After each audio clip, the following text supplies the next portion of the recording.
Hey everybody, and happy spooky season. I am going to tell you today my favorite American Horror Stories seasons from least favorite to most favorite. See what I did there? Yes, because this series is honestly incredible. It is so well done that you can actually start this series from any season because every single storyline is different. It is a different story. It is so cool, but they always bring back our favorite cast members. For example, people like Emma Roberts, Evan Peters, Jessica Lange, Sarah Paulson, Adina Porter, like literally amazing, fantastic people. And I think that's what makes this series so special to us because you can start anywhere, like I said. For example, my mom started at season 6, and then now we are watching season 2 together. So there you have it. And don't forget, this is my list, but I love hearing other people's rankings of American Horror Stories because I just find it so interesting that we all have different tastes and different opinions. So go ahead, leave a comment, and this is my list. So enjoy!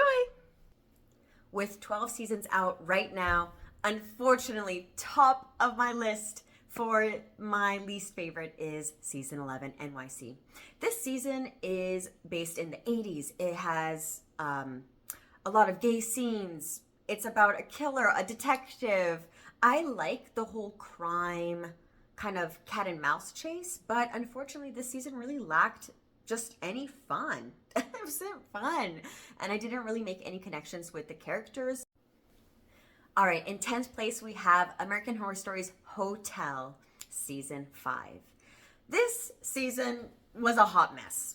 I mean, I saw what they were going for. They were going with the whole story. Woodchester mansion that was never completed, so there was a lot of like endless hallways and stuff like that. There's even a movie about it, so I understand what perspective they were going by, but with the whole vampire thing, Lady Gaga's performance, which was quite good, but I don't know, it just really lacked for me. And the only thing that kept me watching really was Evan Peters and the serial killers. That's my dog, by the way. And that's about it. Okay, for my 9th place, I had such a hard time figuring out which one to put here, and unfortunately, it is 1984, season 6.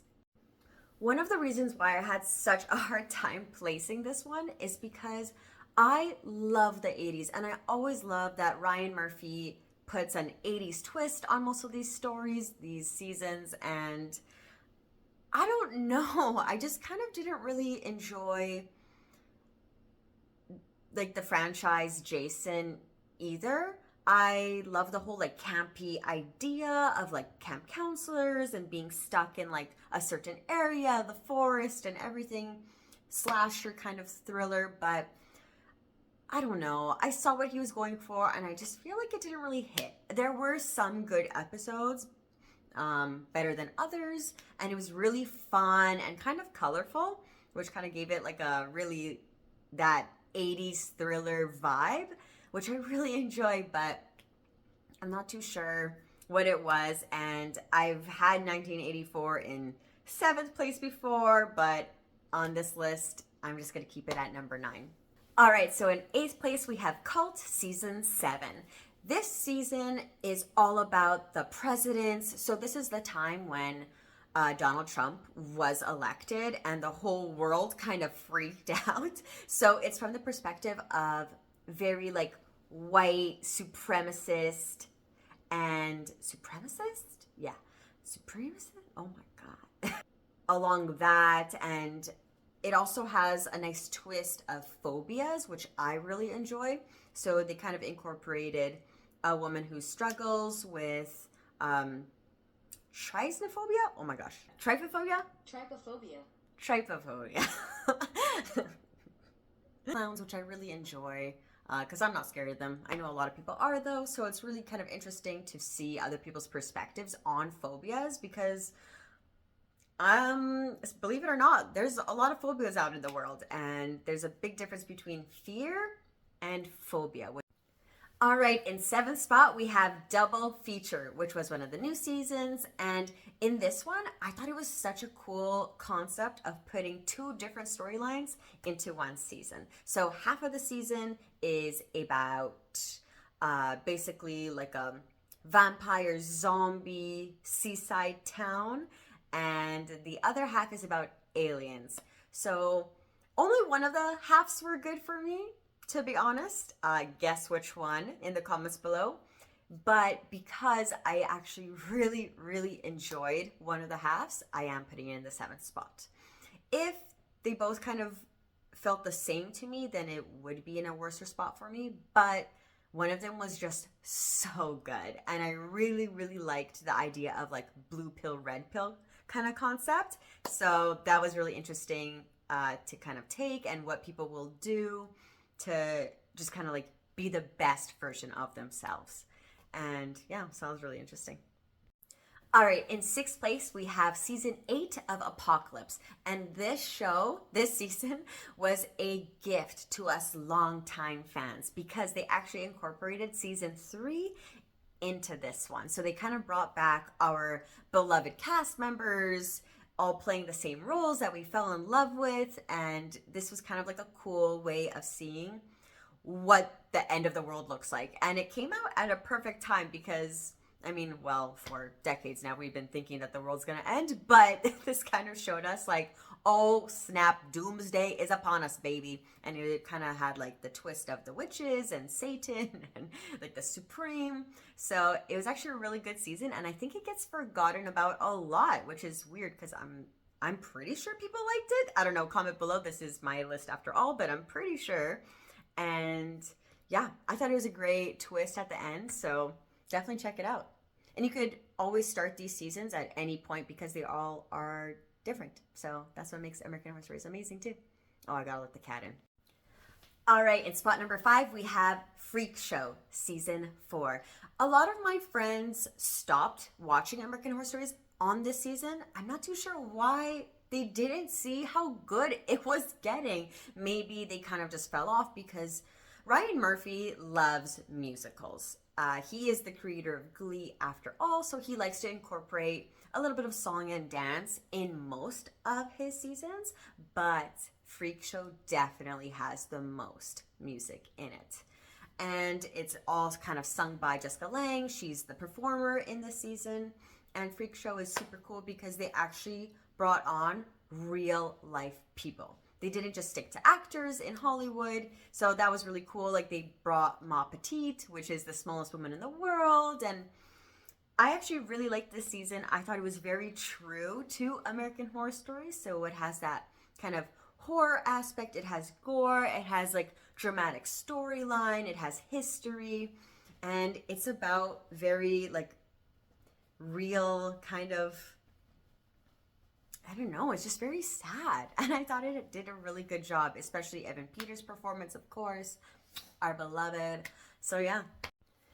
All right, I'm sure you guys are all waiting for when the heck I was gonna put this season at, but I am putting Murder House in spot number 4. This is the first season of American Horror Stories. This is what brought us all to continue watching the series, and it is crazy. American Horror Stories definitely just kind of shot with a bang for the first season. There's ghosts, there's horror, there's gore, there's history, and it's all just kind of taken place in this one haunted house. And it is in modern day society, but all the ghosts are from different time periods. So it has a lot of twists, a lot of turns, and just a lot of death, of course. And I think one of the biggest kind of mindfucks of most TV shows was in this one. So yeah, I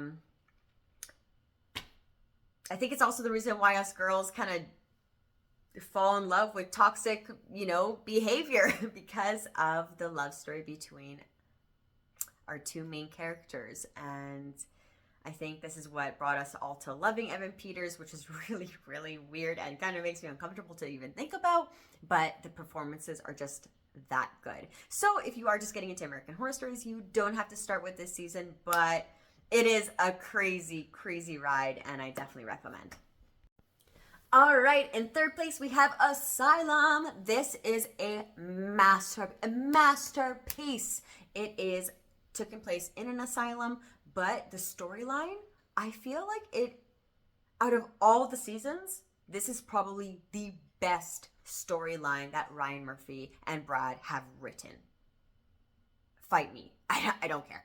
Like, it has a great way of just weaving every single subject together. So the Catholic Church, Nazis, serial killers, mommy issues, aliens, like what? It's just so good.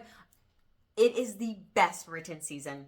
That's all I have to say. And I love it. My mom actually was interested in American Horror Stories, and she said, which season should I start off watching first? And I told her this one. So that says a lot for my mom. All right, second place. Woo! We have Coven, which was season 3 of American Horror Stories. Coven is beautiful. It is like Mean Girls, but as witches in a very like gore, crazy thriller American Horror Stories version. But that's the best way I can describe it. It has racism, voodoo, witches, New Orleans. Like, it is so, so cool. And the fact that all of the witches are kind of like fighting for, you know, the supreme. So like number 1 ranking in like witches basically. And then they're like fighting with the voodoo people. Oh my God, it's so well done. And there's so many twists and turns, and you don't really know who to believe until the end. And you're always guessing who the next supreme is gonna be. It is very well done, and that's why it is in my second spot. Are you wondering which season is left for the first spot? I'm sure a lot of people are going to be surprised by my first ranking, but let me tell you why. Roanoke is my number 1. Roanoke is a mockumentary. Is that what they call it? Mock documentary? I don't know. Anyway, but they do a really good job this season for kind of like making fun of reality TV, because you're kind of made to believe that this is a spin-off of like one of those TV shows about like haunted houses or like haunted stories, you know, like when the person is sitting in a studio on a chair and just telling you like what happened one like lawful night, and then they kind of like reenact it like dramatically with actors. Mwah! This is so good. It's so well done. And I actually met Adina Porter in real life. And I walked up to her and I said, I'm so sorry to bother you, but your performance in Roanoke was phenomenal. And she was probably so shocked that I even said that, because it's been like 7 years. But she was very thankful, and I honestly love this season so much. It is so good.